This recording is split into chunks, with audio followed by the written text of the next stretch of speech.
Hello and welcome to Thinking Out Loud. I'm your co-host, Cameron McAllister. And I'm your co-host, Nathan Rittenhouse. Today is Giving Tuesday. Well, it's today for you. It's not Giving Tuesday for us yet. We have to live our lives We're in the future. speaking prophetically. Yes, That's if right. the future holds, it'll be Giving Tuesday when you hear this podcast. Well, so we thought we would use this occasion to talk a little bit about giving and generosity in general. I think that's a habit that's characteristic of Christians that may look peculiar in some ways. And so I think it makes sense to just on this occasion talk a little bit about the logic of giving, perhaps, and also just, the sense behind it and why we would engage in such a practice. And to point out that we're speaking to people who are phenomenally generous. We know that as those of you who are listening to this, and if you're a Christian in general, when you look at the giving rates of philanthropic activity, Christians lead the charge there by far and across all socioeconomic categories. So it's not just wealthy Christians that give disproportionately more; it's middle class and lower class Christians that give disproportionately more than their peers and other non-religious categories as well. So that it already is happening. So this isn't like, hey, here's something you should be doing. It's, hey, here's something you're doing. Let's think about why. So this is typical thinking out loud. Let's take something obvious and normal and make it complicated for you. So you'll be in better situation, hopefully, when we come out on the other side of it. But I was thinking about this, Cameron, and we want to get into the why is that. But if you remember your mythology, your epics, Epic Gilgamesh, all the way back through, one of the fundamental things that happens is that the gods create in order to receive from the humans. So whether it's to produce food for them or to sacrifice, or there's a whole litany of things that the humans give to God, which is in contrast to what we find, even in the little, something like John 3:16 that we're all familiar with. For God so loved the world that he gave. And so the God giving side is the prerequisite and the predicate for the foundation of the human giving. And then oddly enough, sure, there are things that we give back to God, but by and large, it's not like God is saying, I want you to give X amount of this as a sacrifice to me in order for it's, do you see someone in need, give to them. And so there's a continuation there of the giving nature of God that is then mirrored in the giving nature of his followers in a way that it doesn't, maybe it loops back to the honor and the glory of God, but it isn't what does God need from us in our concept of God? It's, it's a hilarious question to even try to ask. And, biblical authors have said that, like, what are you trying to give back to God? He doesn't need anything. But there's something about the giving nature of God that plays itself out in the way in which God expects us to be mindful of those who are in need. So there's just a little starting point there, that there's a comparative element. And then also in percentages too. I think, Islam, you give 2%. Christians historically have given at least 10. So we can get into the numbers a bit later too, but it's not accidental. It's theologically rooted. Well, and the notion that God, doesn't need anything from us is really important, and yet we are commanded to give, which I take to mean we actually do need to give. So God, in other words, needs nothing from us, but something about our very nature requires generosity of us. And I think there's something really important there, a clue about how we came into being in the first place. The phrase, all is grace, you'll hear that sometimes, and I would wholeheartedly affirm it, because what it means in a very primal sense is that none of us have anything apart from the grace of God. Our very existence we owe to him. So in this sense, the fact that you breathe in air in your lungs, the fact that you can enjoy the created order, that you have being itself, all of this is a gift. That's really important. A lot of theologians will stress that, by the way, that another way of saying this is that God, of course, is in no way dependent on his creation. So that stands in contrast to what Nathan just opened up there with, where you have scenarios with gods or Greek demigods who create people, and they're creating sort of a race of servants. They have things that they need from them. Do this for me, and that's perhaps doing a disservice to the richness of a lot of this beautiful mythology. But nevertheless, that remains essentially true. That is not the case here, where you have God is not some he's not some demigod. He's not some really great being among lesser beings. He is himself the source and wellspring of all that exists in the first place. And before the created order, of course, God exists in perfect self-sufficient harmony and a sweet society in and of himself. Yeah, Nathan's got something there. Well, okay, because I could imagine people throwing the objection back and saying, well, wait a second. There's a whole lot of ideas of serving God. Paul writes, people identify themselves as servants of God, and that's weak. It's probably slave of God. It seems to be that the idea in the Old Testament is that the reason that it was wrong for an Israelite to be a slave is that they were supposed to be slaves of God. Now, that being said, the ultimate service that was being enacted there was not that God needed something from the people, but that he had expectations in the way that they should live their lives. So there is a subservience, but it's not a necessary condition for the existence of God or his continued being. So there are things that we are to offer up and to give to God, even to the extent of our lives, but that's not because God fundamentally needs it in order to continue to exist. But this gets back into, we need it. Right. Yes. So this is what Cameron was saying, is that it's what, okay, hang on. Zoom out here with me for a second. And if you've listened to the podcast for a while, you'll know the line of thinking here. Whoa. Zoomed out. That is to say that we often talk about the idea that the things that God commands us to do are reflections of his character and nature. So it's a way of skirting around Euthyphro's dilemma to say, do the gods, say something? Do the gods deem it to be good because it's good, or is it good because the gods call it good? And we would say neither of those is true, that God commands things that are conformity with his nature, with his character, that he doesn't ask anything of us that he himself doesn't already model perfectly. All that to say, therefore, is that the commands that God give us are a reflection of his character, which as creatures made in his image, the best way in order for us to be is to purely reflect that image and that character. And so there's a sense in which we need it because that's what we were created for. And this is not just in like giving money. This is in all the moral categories of life.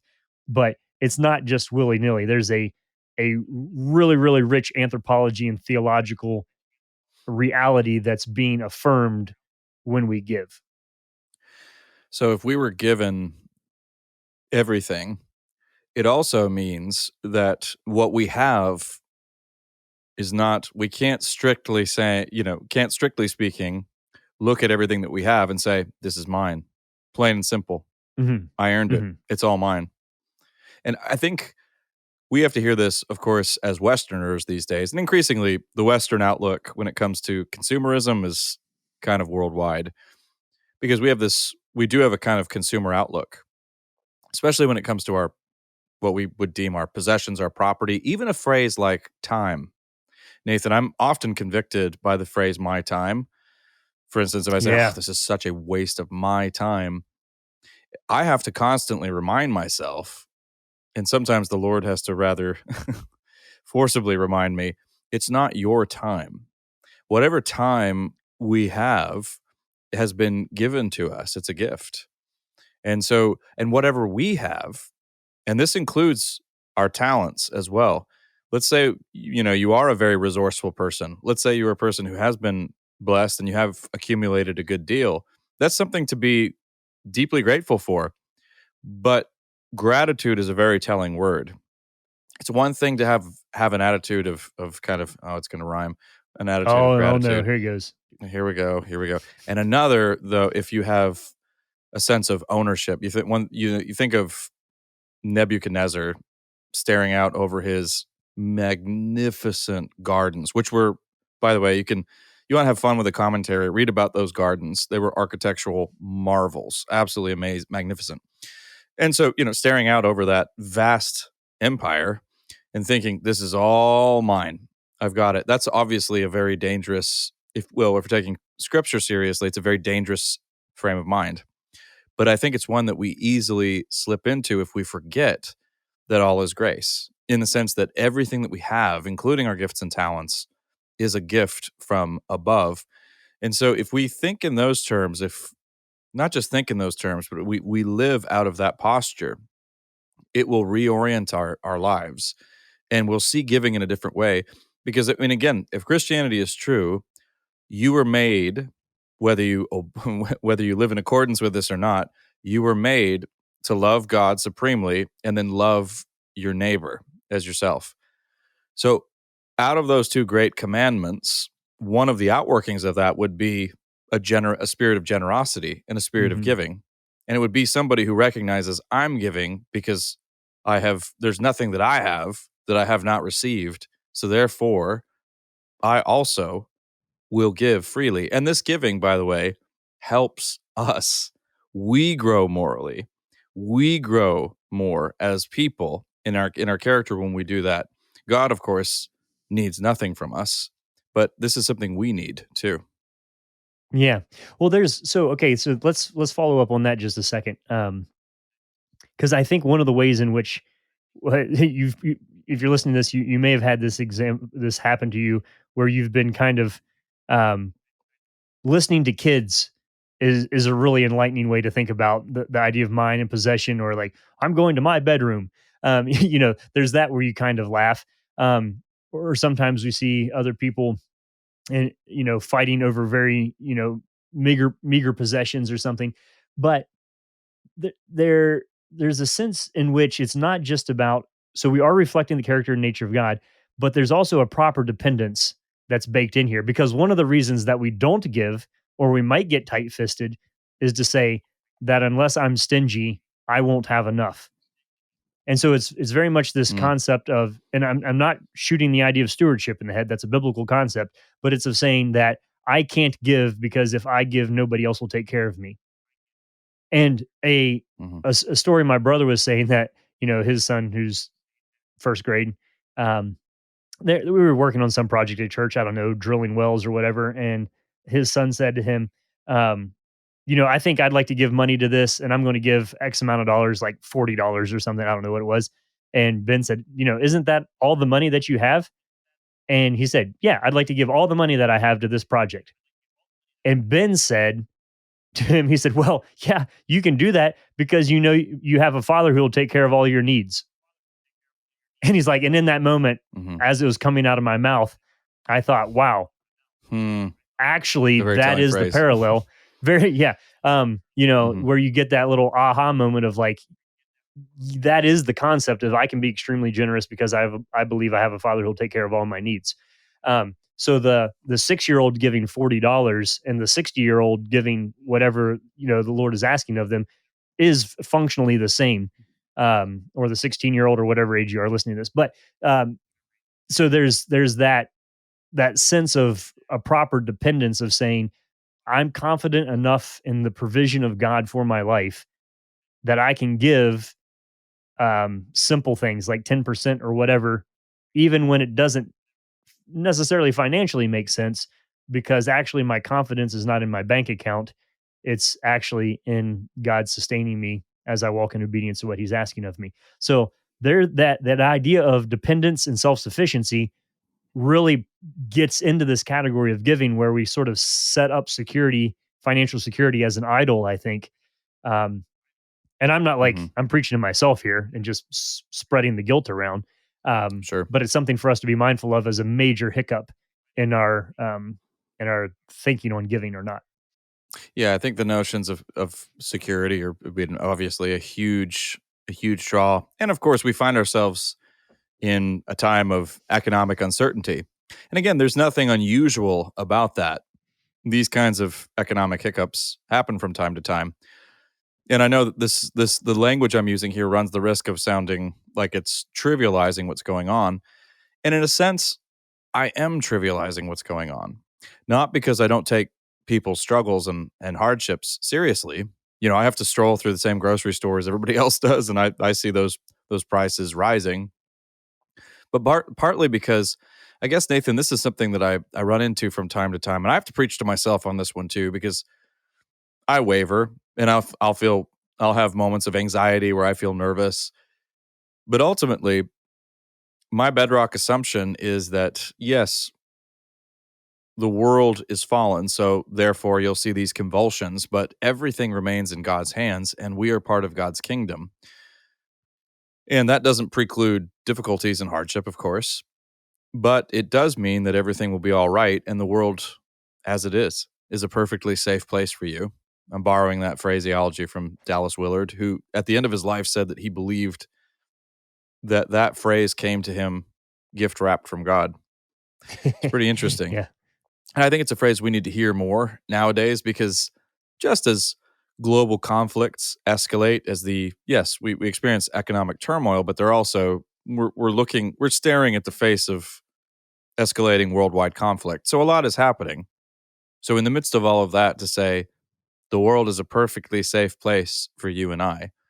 And in the context of this particular episode, the world is a perfectly safe place for you to be generous and to give. Hmm. It's a gesture of faith. But again, we are people who live by faith and who walk by faith, not by sight. And yes, there are times where that will cause no trouble with anybody whatsoever, but there are other times where that will make you look crazy. It will Yeah. make you look like a fool at times.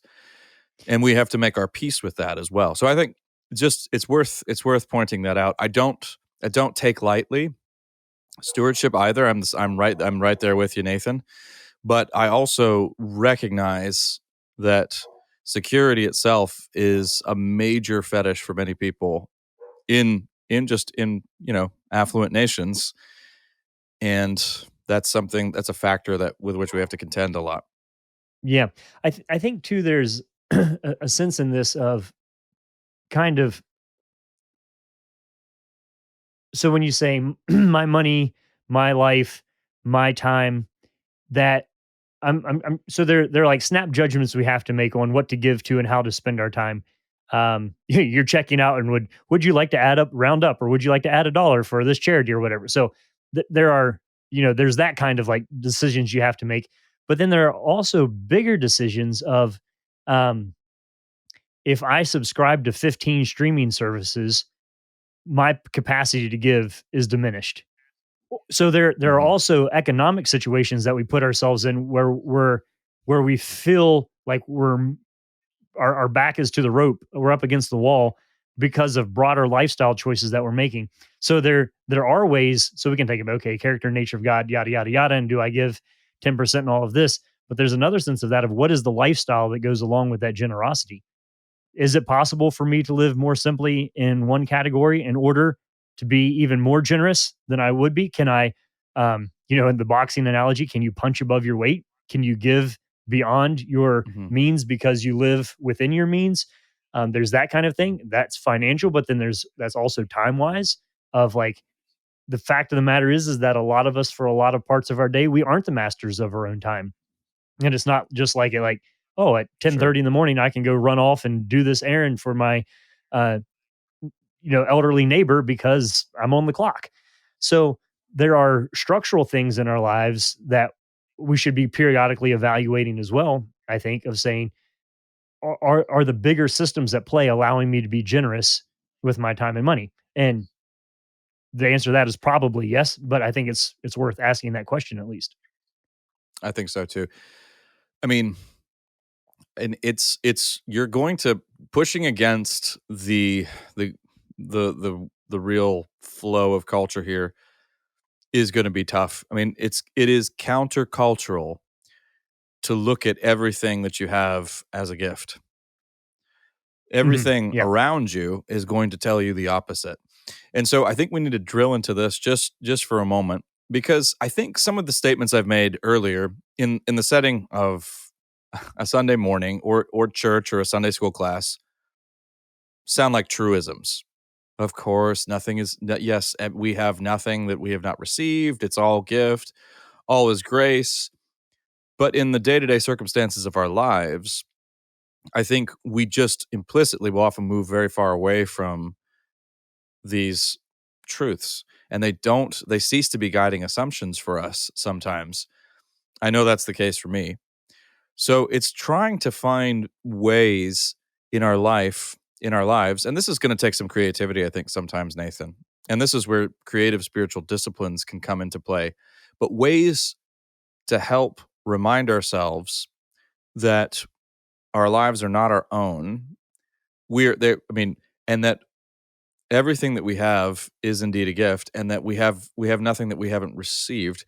Ways to ways to get that across, even when it comes to our gifts and talents, because so much wants to push you in the direction of exploiting whatever it is you have, finding a way to market it, finding a way to quote sell yourself. I mean, this is a nation where, if you have something good, you're good at something. If you can do an impression, man, you should get a YouTube channel and start doing that immediately and rack up millions of views. And I'm not necessarily saying that being enterprising is always bad. It's not, of course. But I think finding ways to push against the notion that whatever you have is yours, and thinking about your life in consumeristic terms. I think it's really difficult. So here's something interesting, Nathan. Maybe this is a way, because I'm just kind of flailing around here looking for a point of entry. Maybe this is one. So a lot of the church fathers are agreed, and especially people like the Desert Fathers are agreed that free time is very dangerous. Now, this really Mhm. struck me for a while, and now it makes perfect sense. But yeah, basically, if so, a lot of for particularly Eastern monastic orders, well, the Eastern monastic order was very opposed to lots of free time for the monks, because they recognized that this was a liability, very dangerous. You needed structure and activities, and now obviously one can go too far with this. But it struck me, Nathan, that most of our pursuits these days, just in regular secular culture, are devoted to eventually the light at the end of the tunnel is leisure. It's free. It's free Mhm. time. Mhm. Yeah. The light at the end of the tunnel is the vacation, the all inclusive, the cruise ship. I mean, whatever it is, you name it. And it's just lately I've just been able to. I mean, I don't know. I think if we look at this, let's just be honest. A lot of those pursuits are actually pretty bad for you. Now, I'm not I'm not a total killjoy. I'm not saying we don't need Oh time man, to this is getting rest. dark. Of course we do. No, and I love Joseph Pieper. I think his leisure as the basis for a culture is great. So I think you need time for your mind to be able to reflect and think. But again, he's assuming, even in that book, he is assuming a telos. He's assuming purpose and meaning behind it. He's not saying that it's bad to have unstructured time, but he's assuming an overall end of our pursuits. Joseph Pieper himself is a devout Catholic. He has a whole rich heritage that's informing his observations. But for a lot of us, there is no the notion of some kind of intrinsic design or purpose to what we do in our pursuits, specifically in our free time, is alien. No, no, no, no. Don't get in my way. We could no, no. We're gonna have fun. We're gonna do what we want. We don't need any kind of higher purpose or pursuit. I think I think that might be a helpful point of entry here as we think about So generosity, how we use our resources, what they're going toward. yeah, all right. This is why what you said makes things better and worse. So we're assuming as Christians that there's a purpose to our lives, and that so I the way that I phrase the question to myself sometimes is all time sacred? So is the time that you've been given, um is there a purpose to it? So, and I think the answer to that is largely yes, rest and leisure included within it. But the question is like, okay, there's something I'm supposed to be doing with my life, with my time, with my energy, with my money, with my thought life. And the oddity of this is that it's not intended to be burdensome, that I'm supposed to find pleasure in serving the Lord in this way, and that it is ultimately good. And I'm, to use your metaphor, enjoying life in the tunnel before I get to the light at the end of it. Um, that there is an eternity now aspect to living in this way. albeit difficult at times, for sure. So that's there. But what that requires then is a phenomenal degree of discernment. There isn't like a manual I can download of what to do with my day. I can't let somebody else come up with a schedule for me. I can't run on autopilot throughout the week. I have to be thinking strategically at a lot of turns of, let's go back to giving. Do I give to this? Do I not give to that? So let me ask you a discernment type question in this. How do you decide what to give to and what not to give to? Because all of us have the capability to give away everything that we have in the next hour. It wouldn't be that hard. So, what do you say yes to? What do you say no to? And the thing that complicates this is that you have um, in the New Testament passages that say, look, these are the types of people you should support. The widows who have been faithful in supporting the church clearly do this. And then on the other hand, if you don't work, you don't eat. And then on the other hand, you have Jesus saying, give to anyone who asks of you. So there are times in which we're called to be discerning and calculating on what we give to. And then there are other times in which we're not supposed to be calculating. And somebody comes up and says, hey, can I have $5 for this? And then we automatically jump into the category of like, okay, is this person going to buy drugs with this money? So then you're running some kind of moral calculus of whether or not it's a good idea to give the money when actually the thing might not be between you and the other person. It might be between you and God, where you're Mm. giving because you've been asked, and then you give because Christ commands it of you, even if it isn't perhaps economically and culturally a good idea. You're doing it because it's between you and God, not between you and the other person. Um, those are things that we all have to wrestle with of what's actually going on here. Um, am I not giving because you can I would imagine there's almost always a situation, there's almost always a reason that you can convince yourself to not give logically. And it'd be a good reason that other people would agree Absolutely. with. Yeah. But that just Mhm. doesn't line up with what I read in the New Testament. So, do you have any helpful tips for me or other people listening on how do you discern that? I mean, I know that's a huge question just to throw on you, but help me flesh that out. Well, general principle of my life is one of them is that I don't ever want to prioritize convenience over the Lord's commandments. And that applies not just to giving, that applies, of course, to many different situations. As you get older, you will find more and more, and many of you listeners, you know this. You've been there, done that, bought the t-shirt. Some of you are there now. You'll find yourself in situations where you're going to see the specter of moral compromise looming. You'll find it in your workplaces. You'll find it, and you will find that you're in a position where, okay, if I want to come out of this in a way that is financially beneficial, or if I want to play my cards right here, I'm going to have to do what I know is wrong, and I'm going to have to sacrifice my Mhm. convictions on the altar of convenience. That's the phrase I used repeatedly during a time of serious discernment in my life recently. And in the end, convenience is, of course, not necessarily a bad thing. It is a bad thing if it gets in the way of you obeying Jesus. Yeah, if Then it I mean becomes an anything that excuse. gets in the way of you stop anything that becomes an excuse, anything that gets in the way of Mhm. you obeying Jesus is bad.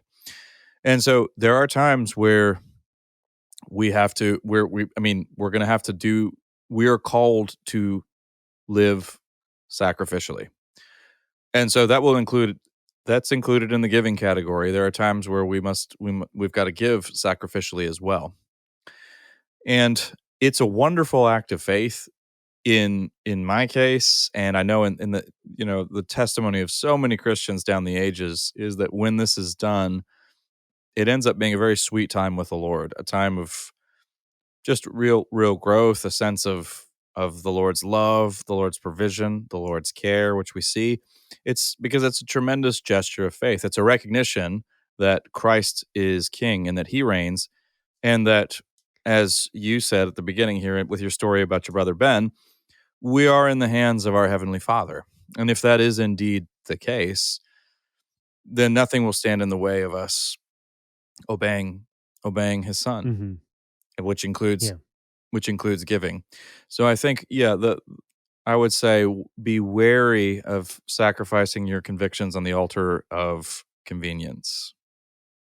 Yeah, let me say, okay, while we're making it difficult, let's just keep on going here. So we have the idea Oh of no. this. Yeah, I see your confusion and raise you. Um, so we have the story of Abram at the time before he was Abraham and him giving 10% to Melchizedek. And then you have the idea of a 10% Mhm. tithe, shows up a lot of other places in the Old Testament. Some people would come back and say, there isn't really a hard and fast rule on this in the New Testament. You do have a reference, I think it's in Matthew 23, when Jesus is saying, look, you tithe a tenth of your mint, dill, and cumin, but you neglect justice. You should do the former without neglecting the latter. So he's saying, you're not really special if you're just giving 10% of everything down to 10% of your herbs. Like, I did take 10% of my dill to church one time just to prove a point in the sermon. But, most of us aren't getting that nitpicky about it. But he's saying if you're doing that, but you're neglecting justice, well, like you've missed the whole point, because it's not just about the giving, it's about reflecting the character of God. And so if you're abusing people and perpetuating injustice, but giving 10%, you've missed it. You've missed the boat. So, okay. So I think Jesus was okay with the 10% rule. However, he does radically heighten it to basically, I would say that the New Testament expectation is you give everything. I mean, so that when people gave, that's kind of how they did that. Now, I'm not saying go Mm. out and give everything this afternoon unless the Lord is asking that of you. But what I am saying is it's pretty important that we recognize that it's not like, oh, I'm to give 10% of what I have. It's more like God believes that he is giving me 10% more than what I need in order that I have that excess to give in order to participate in his character and learn more about who he is and how I am to be. It's more like I get to keep 90% each week, which is pretty amazing. That's a lot. So that Mm. throws us back then into the category of saying open-handedly before the Lord. And I think, if there's some takeaways from like practical takeaways is, maybe spend some time in prayer of saying, Lord, what do you want me to do with my stuff and my things? Mm. There's that. Um, and then the other side of it is to recognize. I hope all of you are giving at least 10% to your local church and supporting the mission and work that's going on there, and then other things in the world too. It's great for those of you who support Thinking Out Loud, but you know what? A lot of times, you guys, some people have supported us and said, "Hey, there's another ministry or organization that's doing good work. We're going to change our giving over to that." And I write you a note back and say, "Thank you so much for your help to us, and I'm so glad that you're doing other good work in the world. Blessings to you. All cheers. This is great. Do that." So do the routine, the practical, um, week after week type thing in giving, supporting your church, supporting organizations that you support the work of, charities, etc. Do that. But also, I think um, there's a lot of fun in doing a little bit of extra giving that's sneaky, that's not planned, that's not routine, that isn't automatically deducted out of your bank account. This is just like identifying needs and meeting them on the fly when you leave your house.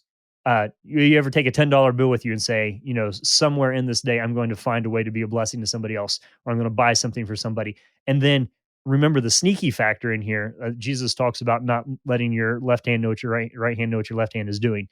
You don't need to publicize this. You don't need to like buy a homeless guy a cheeseburger and take an Instagram, take a photo of it. Just do it for the glory of God. And that, I think, brings me back around to what I want to end on here, Cameron, is that when churches, you'll often hear maybe in Sunday morning worship, like, and now we're moving to the part of our worship where we take up our tithes and offerings. And there would be a very cynical way to look at that of like, oh, what great gimmick. Like the church needs more carpet and now we're going to act like that's worshiping the Lord. Um, but no, actually, and I'm not saying that that can't happen or people don't manipulate religious people in order to giving things for ridiculous causes. But there is a reality to it there that it actually is a part of worship, because when you give, you're reflecting on the character and the nature of who God is. You're understanding how it is that you're situated in the world.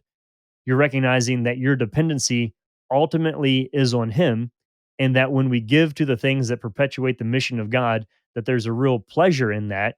That is experientially delightful because we're made in the image of a God who knows how we operate best and is giving us commands of things to do, not because he's maniacal, but because it's for his glory, for our neighbor's good, and there's a pleasure to it in living that way. And so the invitation into the Christian life fundamentally and foundationally includes orienting our hearts in the posture of generosity and giving, because that's foundational to the character of what we know to be true about the good God that we worship. And so, I guess in conclusion here is just to be sure that you're not separating things out into different categories in your life, that you're having an integrated view of your time and your finances and the energy and the gifts and the talents that God has given you. And then um, do the hard work of discernment of the prayerful time of saying, Lord, what would you have me do with what I have? And then